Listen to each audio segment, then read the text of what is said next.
साथियों नमस्कार। रुद्र हिंदी क्लासेज में आपका स्वागत है। आज हम साधारणीकरण टॉपिक पर अध्ययन करेंगे। साधारणीकरण सिद्धांत देने वाले आचार्य भट्टनायक है और साधारणीकरण रस आस्वादन का केंद्रीय बिंदु बना हुआ है और साधारणीकरण है वो रस की पूर्ववर्ती प्रक्रिया है। अब साधारणीकरण का स्वरूप कैसा होता है, विशेषताएं कैसी होती हैं। साधारणीकरण कवि के विशिष्ट भावों का सामान्यीकरण हो जाना ही साधारणीकरण है। देखो, विशिष्ट जो भाव होते हैं उनका सामान्यीकरण होता है, विशिष्ट नहीं, सामान्य।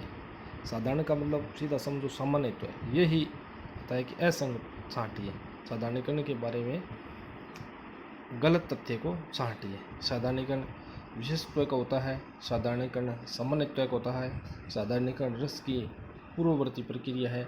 तो जो असंगत साधारणीकरण विशिष्टत्व का नहीं होता है।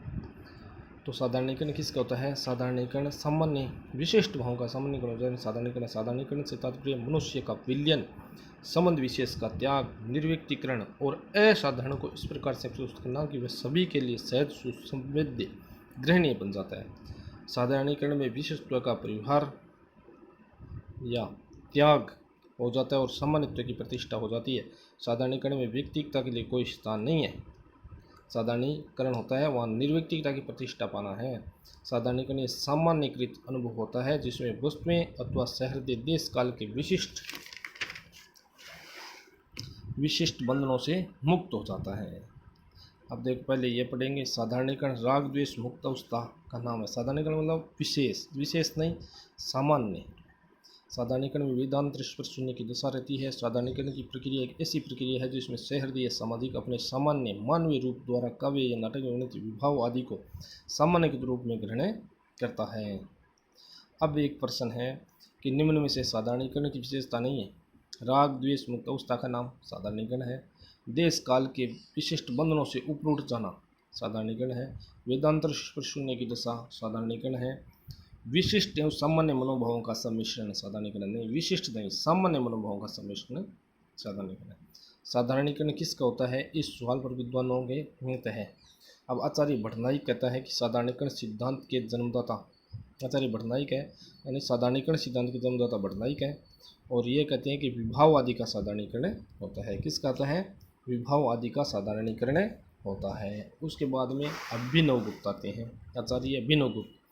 ये याद रखना है, आश्रय और आलम्बन का साधारणीकरण हो जाने के उपरांत स्थायी भाव अपने देश काल के बंधन से मुक्त हो जाता है और रस की अभिव्यक्ति हो जाती है। अभिनवगुप्त अभिव्यक्ति, अभिनवगुप्त रस की अभिव्यक्ति। आश्रय आलम्बन, आश्रय जिसके हृदय में रस की उत्पत्ति होती है, आलम्बन जिसके द्वारा होती है। साधारणीकरण हो जाने के उपरांत स्थायी भाव अपने देश काल के बंधन से मुक्त हो जाता है और इसकी अभिव्यक्ति होती है। बस ये याद रखना है। अब आते हैं हम आचार्य विश्वनाथ साहित्य दर्पण ने विचार प्रकट किए हैं कि साधारणीकरण राम आदि नायकों एवं सामाजिक को अपना साधारण आश्रय बनाना ही विभाव आदि को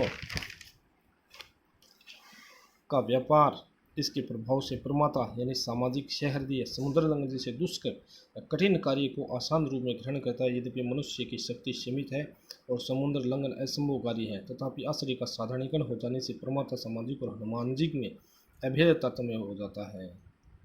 अब समझ रहे हो आप, ये समुद्र लंघन या हनुमान जी या राम आदि ये सब नाम आते हैं।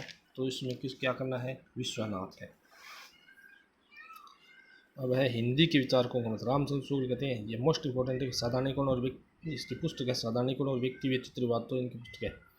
और साधारणीकरण आलम्बन तो धर्म का होता है। किसने कहा है? रामचंद्र शुक्ल। साधारणीकरण आलम्बन तो धर्म का होता है, रामचंद्र शुक्ल ने कहा है। साधारणीकरण स्वरूप का होता है, किसी व्यक्ति या वस्तु का नहीं, यह भी रामचंद्र शुक्ल ने कहा। देखो, साधारणीकरण स्वरूप का होता है, किसी व्यक्ति या वस्तु का नहीं, ये रामचंद्र शुक्ल ने कहा। मोस्ट इंपॉर्टेंट मैं आपको बता रहा हूँ। फिर डॉक्टर नगेंद्र, कवि की भावना या अनुभूति का साधारणीकरण होता है। कवि की, देखो इसमें एक जैसे दो है, एक रामदयाल मिश्र का है कि कवि की भावना या अनुभूति का साधारणीकरण होता है, यह तो नगेंद्र का है। और कवि की अनुभूति के साथ होता है। अब देखो, साधारणीकरण कवि की भावना या अनुभूति का और अनुभूति के साथ, यानी साधारणीकरण अनुभूति के साथ तो रामदयाल मिश्र का है, और कवि की भावना या अनुभूति का साधारणीकरण होता है नगेंद्र का है। केशव प्रसाद मिश्र इतना मोस्ट नहीं है, कभी आया नहीं है, हिंदी के पहले आचार्य हैं जिन्होंने साधारणीकरण समय अपना सर्वप्रथम विचार व्यक्त किया है। ऐसे पूछ सकते हैं कि साधारणीकरण के बारे में हिंदी के पहले आचार्य जिन्होंने अपना सर्वप्रथम विचार व्यक्त किया है केशव प्रसाद मिश्र। इन्होंने मधुमती भूमिका की कल्पना की है। श्याम सुंदर दास, इनकी 2 पुस्तकें हैं, भाषा रहस्य, रूपक रहस्य और साहित्यालोचना। चित्त का साधारणीकरण, चित्त श्याम से लगाओ, चित्त का साधारणीकरण इसे याद रखो, चित्त श्याम से। रामधन, बगैर रामधन, कवि धर्म कवि लोग हैं। साधारणीकरण कवि की अनुभूति के साथ होता है। किसका है साधारणीकरण? कवि की अनुभूति के साथ होता है, तो रामदीन है। कवि की भावना या अनुभूति का साधारणीकरण होता है, वो है नगेंद्र। लक्ष्मी नारायण सुधांशु, कवि में व्यंजनावाद इनकी पुस्तक है। अब सुधांशु क्या है? भावों के साथ साधारणीकरण करना, धांसु है। बाबू गुलाब राय, सिद्धांत और अध्ययन की पुस्तक है। साधारणीकरण व्यक्ति का नहीं संबंधों का होता है। गुलाब किसको दिए जाते हैं? संबंध बनाने के लिए दिए जाते हैं। नंद दुलारी वाजपेयी, नया साहित्य नए प्रश्न है। साधारणीकरण वास्तव में समस्त कवि कल्पित व्यापार का, समस्त कवि कल्पित व्यापार का होता है। साधारणीकरण नंद दुलारी वाजपेयी है। साधारणीकरण व्यापार के मुख्य 3 पक्ष माने हुए हैं, कवि, शेहरदी या पाठक, कवि का व्यंजना कौशल। साधारणीकरण के 3 पक्ष हुए, कवि, शेहरदी या पाठक, या कवि का अव्यंजना कौशल।